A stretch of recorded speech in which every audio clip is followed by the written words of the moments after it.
And Kenya is all set for presidential elections on the 9th of August. Ahead of the polls, the country's National Cohesion and Integration Commission warned Facebook that it would be suspended if it did not remove harmful content in 7 days.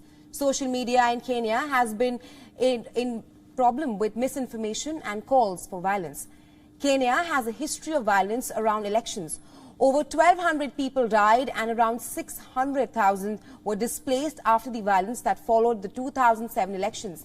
Kenya's National Cohesion Watchdog gave the ultimatum to Facebook on Friday after accusing it of not doing enough to prevent the spread of hate speech and misinformation on its platform. Facebook's parent company Meta has said that it is working on this issue, adding that they have removed more than 37,000 hate speech posts since the election period began. Kenyan politicians, however, said that the watchdog has no authority to suspend Facebook. Social media has become a battleground to attract voters in the East African nation.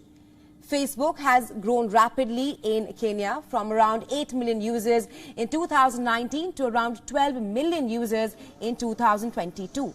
That's around 1/5 of the population. Researchers found it was easy to put up ads promoting violence in both English and Swahili. While older platforms like Facebook and Twitter face scrutiny, TikTok is reportedly emerged as a hub for political misinformation in Kenya. Not as much attention as is being paid to the newer platform. An American NGO reviewed over 130 videos from 33 accounts and found the platform with ethnically charged hate speech and misinformation. But how do social media companies get away with this? Well, social media platforms in Kenya are poorly regulated. In Germany, social media companies are fined $50 million if they don't remove illegal content within 24 hours after a user complains.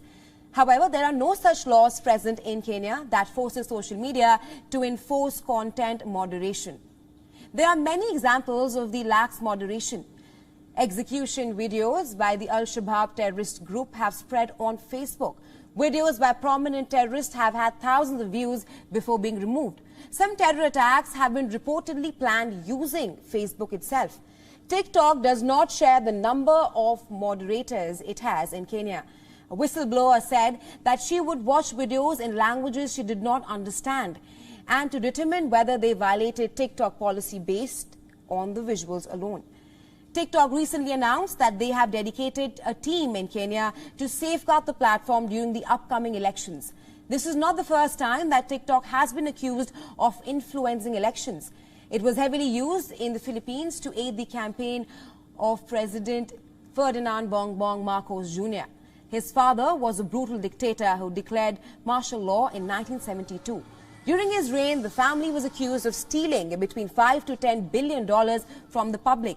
But in the run-up to the elections, TikTok was used to spread videos showing the Marcos Sr. era as a golden age.